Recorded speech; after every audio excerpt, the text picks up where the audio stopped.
특강 27강 빈칸 추론 문제 들어가도록 하겠습니다. 문제 번호는 4번이 되겠습니다.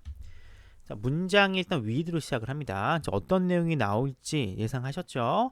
자, 그렇게나 많은 사람들이 가장 사적인 세부 사항들, 가장 사적인 내용들을요 공유하면서 어디에 그들의 인생에서 가장 사적인 세부 사항들, 사적인 내용들을 세상과 공유하면서 형태가 with 명사 분사 구문, 즉 with 동시 상황이 되겠죠. 즉 many people을 주어로 보시고요. sharing 부분을 동사로 보시면 됩니다. 그렇게나 많은 사람들이 자신들의 가장 사적인 영역을 세상과 공유하면서 무언가가 뭐뭐하게 마련이래요. 뭐하게 마련인가 봤더니 온라인의 공유, 온라인상에서의 공유의 진행 과정을 방해하게 마련입니다. 라고 얘기를 해요. 즉 뭔가 문제점이 있다라는 거죠. 그래서 사적인 내용들을 공유하다 보면 그 과정에서 반드시 뭔가 문제가 생길 거다라고 얘기를 하고 있습니다. 자, 2013년도에 뭘 보게 되었느냐? NSA, 미국에 있는 국가안보국이라고 하는 기관이거든요. 굉장히 기밀을 다루고 있는 그런 정부 조직이 되겠죠. 여기서 기밀이 누출이 돼요. 그리고 해커가 등장하게 됩니다. 우리가 흔히 알고 있는 어떤 고객들의 신용카드를 목표로 하는 해커도 등장하게 되고요. 자, 블랭킹 인콰이어리 하면 뭐냐면요. 보통 블랭킷 하면 담요인데 블랭킹 인콰이어리 해가지고 하나의 단어로서, 하나의 어휘로서 쓰이게 됩니다. 전면적인 조사라는 의미이기 때문에 기억하는 게 좋을 것 같아요. 어떤 개개인들의 사생활에 대한 전면적인 조사, 뭘 통해서 이루어지는 겁니까? 예를 들어 그들의 온라인 관계를 통해서 개개인들의 어떤 사생활에 대한 전면적인 조사가 이루어진 거예요. 즉 뭡니까? 굉장히 많은 문제점이 자신의 사생활을 외부와 공유하다 보니까 발생하고 있다라고 이야기를 하고 있습니다. 이러한 사생활 영역의 침해와 그 이상의 것들이요. 인스파이어, 영감을 주게 됩니다. 새로운 플랫폼에 대한 영감을 주게 됐어요. 즉 새로운 플랫폼을 만들도록 촉진시켜 왔다는 겁니다.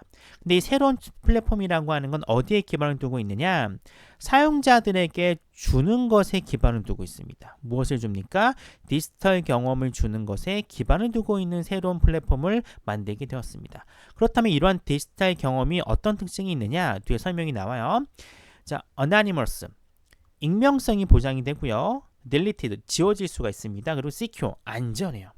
앞에서 언급됐었던 여러 가지 사생활 침해에 관련된 문제점들을 보완할 수 있는 이런 디지털 경험을 제공해주는 것을 기반으로 한 새로운 형태의 플랫폼이라는 게 등장하게 되었다라고 이야기를 하고 있습니다. 예를 들어 앱 개발자들은 이런 것들을 만들게 되었습니다. 즉 사진을 전달하는, 사진을 보내는 어떤 앱을 발견했는데 이 앱이라고 하는 건 어떤 특징이 있느냐? 사용자들에게 가능하게 해줍니다. 무엇을 가능하게 해줍니까? 사진이라던가 동영상을요 텍스트와 함께 특정한 그룹의 사람들에게 보내도록 가능해줘요.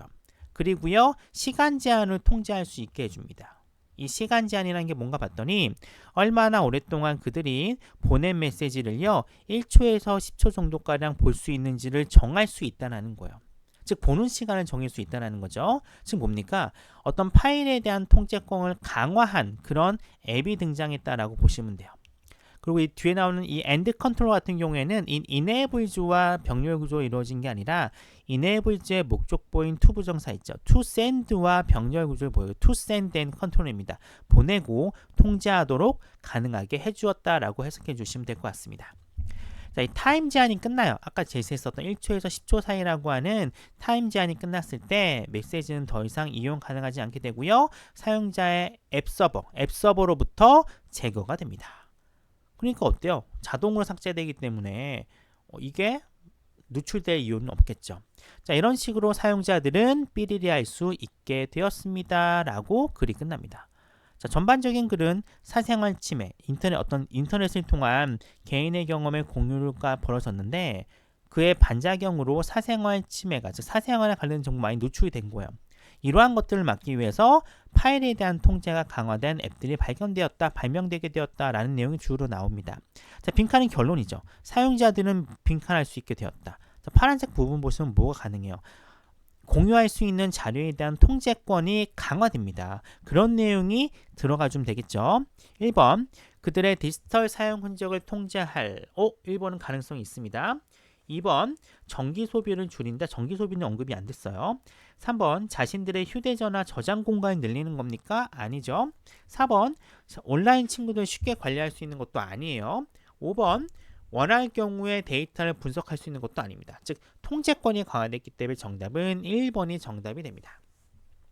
디지털 경험의 통제가 주제고요. 사생활 침해가 발생합니다. 이를 보완한 새로운 플랫폼이 만들어졌는데 주된 기능은 디지털 경험에 대한 통제가 가능하게 되었다라고 보시면 되겠죠. 전반적인 소재는 시의적절합니다. 우리가 소위 얘기하는 잊혀질 권리라고 많이 하죠. 잊혀질 권리에 대한 직접적인 연관은 없지만 그에 대한 연관성은 있어요. 어쨌든 우리가 굉장히 SNS 같은 걸 통해서 많은 것들이 이루어지긴 하는데 그로 인한 반작용이 사생활 침해라는 거죠. 근데 이것을 방지할 수 있는 방법으로 파일에 대한 통제권을 강화하게 되었다라는 내용이 나오고 있습니다. 일단 내용 자체는 그렇게 어렵지가 않아요. 그렇죠? 대신에 문법성 어느 정도 있고요. 근데 크게는 없습니다.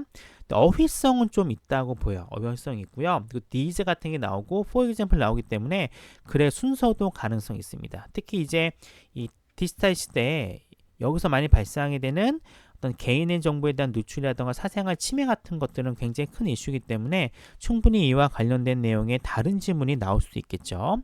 이런 점들은 주의해서 봐주시면 될 것 같습니다.